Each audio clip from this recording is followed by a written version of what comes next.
السلام علیکم۔ اخبار اردو کے یوٹیوب چینل میں آپ سب کو خوش آمدید۔ امید ہے آپ سب خیریت سے ہوں گے۔ آج ہم بات کریں گے آپ سے مغل دور کے بادشاہ بابر کے بارے میں۔ بابر 14 فروری 1483 کو اندیجان شہر میں پیدا ہوئے جو فرگانہ ویلی موجودہ ازبکستان میں ہے۔ وہ عمر شیخ مرزا کے سب سے بڑے بیٹے تھے جو فرگانہ ویلی کے حکمران تھے۔ ابو سعد مرزا کے بیٹے اور ان کی بیوی قتلگ نگار خانم کے بیٹے۔ قتلگ نگار خانم یونس خان کی بیٹی تھی جو مغلستان کے حکمران تھے۔ بابر برلس قبیلے سے تعلق رکھتے تھے جو منگول اصل کی تھی اور ترکو پرشین روایات کو اپنا چکے تھے۔ انہوں نے اسلام قبول کرنے کے بعد صدیوں پہلے ترکستان اور خراسان میں ہجرت کی تھی۔ بابر چغتائی زبان کے علاوہ فارسی زبان میں بھی مہارت رکھتے تھے جو تیمورید ایلیٹ کا مرکزی شہر تھا۔ بابر کے رشتہ دار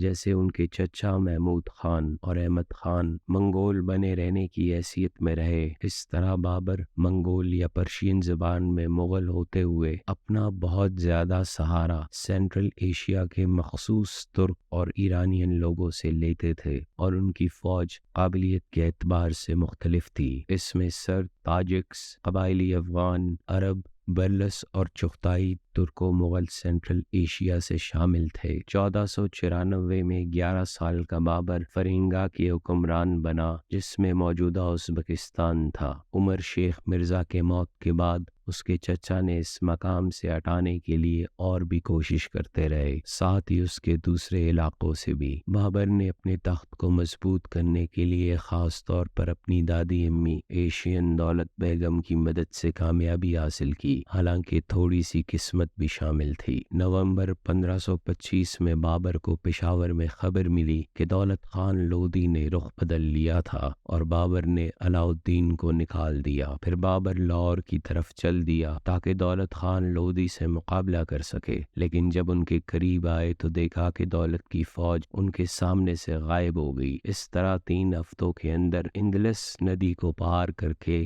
بابر پنجاب کا مالک بن گیا۔ بابر سرہند کے ذریعے دہلی کی طرف چل دیا۔ وہ 20 اپریل 1526 کو پانی پت تک پہنچ گیا۔ جنگ اگلے دن شروع ہوئی۔ بابر نے تلگما کے طریقے کا استعمال کیا۔ ابراہیم لودھی کی فوج کو گھیر کر اٹلی کی آگ کو سیدھا منہ کرنا پڑا اور اس کے جنگ کی ہاتھیوں کو ڈرا دیا۔ ابراہیم لودھی اس جنگ میں شہید ہو گیا جس سے لودھی ڈائنسٹی کا اختتام ہو گیا۔ جنگ کے بعد بابر نے دہلی اور آگرہ کا قبضہ کیا، لودھی کا تخت اختیار کیا اور ہندوستان میں مغل حکومت کے آغاز کے لیے بنیاد رکھ دی، مگر جب تک وہ شمالی بھارت کا حکومت گر نہ بنا، رانا جی رانا سنگا جیسے مقابلے سے گزرنا پڑا۔ کہتے ہیں کہ بابر کے بہت سے سپاہی گرم موسم کی وجہ سے ہندوستان چھوڑنا چاہتے تھے، لیکن بابر نے انہیں حوصلہ دیا کہ وہ رکیں اور اپنی سلطنت کو پھیلائیں۔ بابر نے 1526 میں لودھی خاندان کے آخری سلطان ابراہیم لودھی کو شکست دی اور قتل کر دیا۔ بابر نے 4 سال تک حکومت کی اور پھر ان کا بیٹا ہمایوں ان کے خلاف